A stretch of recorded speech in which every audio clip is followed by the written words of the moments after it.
Hey guys, welcome back to another video. This is just before school, and this is because of a suggestion. This is part 1 of What If Deku had a Speed Force.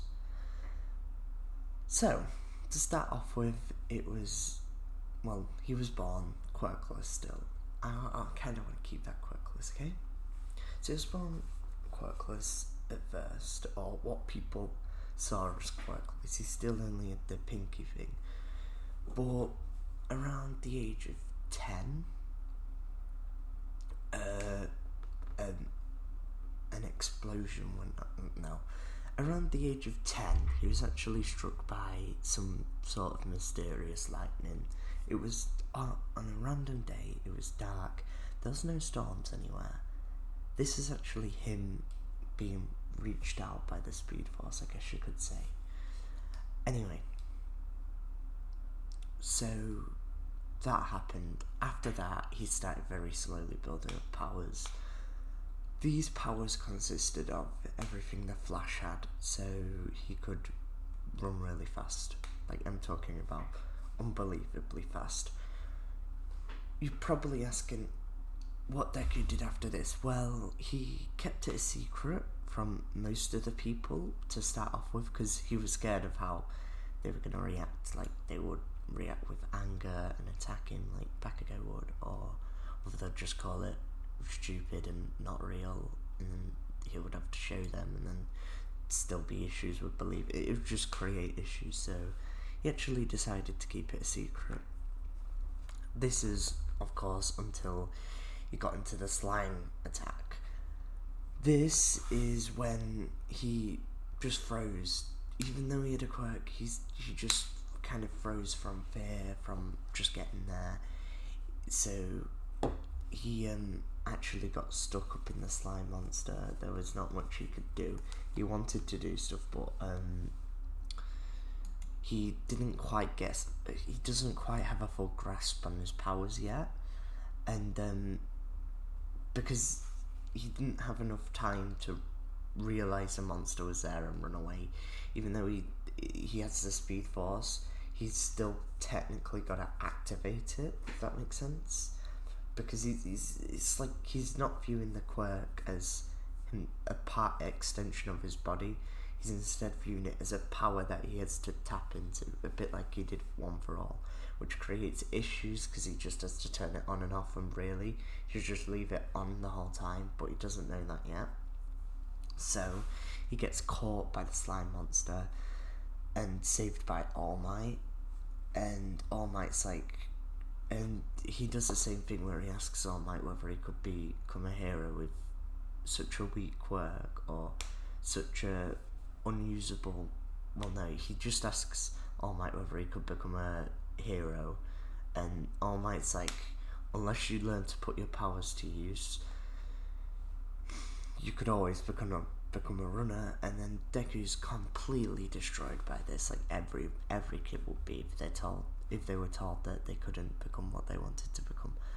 So what they did instead was actually he decided to. Well, no, then it becomes a Bakugo scene. The Bakugo scene was Bakugo getting captured by the monster. He realizes that All Might doesn't have the ability to stop him. So what Deku decides to do is run in there without thinking. He throws his bag at him, but at like a faster speed.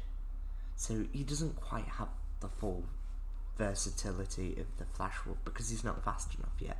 Right now he's about 200-300 miles per hour, which is really, really fast, don't get me wrong, but it's not quite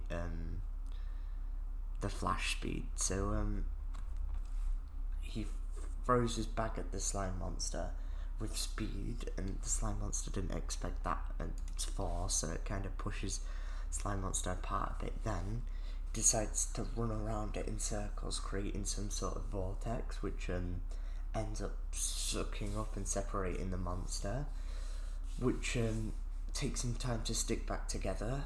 And then that's when he decides to run and punch, which was it was like quite a strong punch because, right, so I'm taking the concept of the zero mass punches where the Flash runs around the globe and then punches somebody to make his punch, well, infinite mass.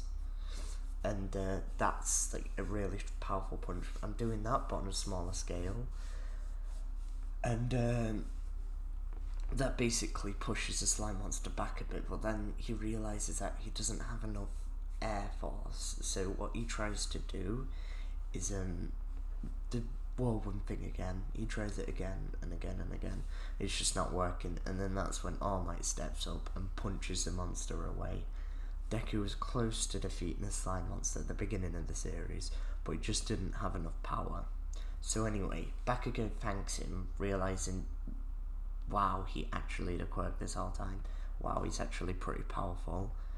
And by this, Bakugo's like recognising how he could basically, how powerful he really is. And that is when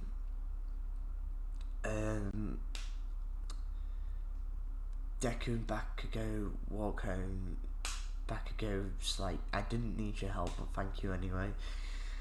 Deku's like, that's a bit awkward, and then All Might comes out and offers him one for all. So, this is an issue. I don't know whether to give him one for all or not. I think I will. And let me explain the point. Let me explain what I'm going to do to it. What I'm going to do is keep one for all and the Speed Force separate. So that means he can't use one for all without... one for all cannot boost the Speed Force. My reason for this is because his Speed Force is not actually a quirk. Well, he views it as a quirk, but it's not actually a quirk. It's like a godly figure, I guess you could call it. And well, one for all is the power, like, is a quirk within the series, so I don't feel like they can quite mix, but I will make it interesting. So anyway, he's offers one for all. Deku still needs to train up his body, so what he decides to do is run like a bit, but when he got struck by lightning with the Speed Force, that kind of gave him some like a stronger body to withstand the Speed Force, if that makes sense. So he's pretty bulk as it is, but he still needs to do, let's say, 4 months of training before UA, and then it goes into combat training and how to basically work the power, but he never uses one for all because it's still at 100%. So what he decides to do is focus more on his Speed Force powers, because he can control that, until he learns to control one for all at a lower percentage that he can actually use it, or until he can train up his body to use 100% of one for all. So it's basically my way of balancing the series, so he doesn't have insane speed and insane strength. So instead he can kind of like, he can run fast, but he can only use the Speed Force at the minute. But he will learn to control one for all, and when he does, he'll use both one for all and the Speed Force. And of course, right now he could use 5% of the Speed Force. He could use 5% of one for all, but he doesn't know full curling. He doesn't know how to control it yet. So instead he decides to focus on the Speed Force, which he does, jumping from 300 miles per hour to 400 miles per hour, which is quite a big increase in speed, and he's ready for the UA exam, which I will leave till next episode. So if you like this video, it would be fun if you could just hit the like and subscribe button and comment done or comment thanks. I will try and interact with every comment ever. If you have any like suggestions like this one to do with this series or another series, that'll be great. Your help in the comments. This suggestion was actually made by, I'll get it up now,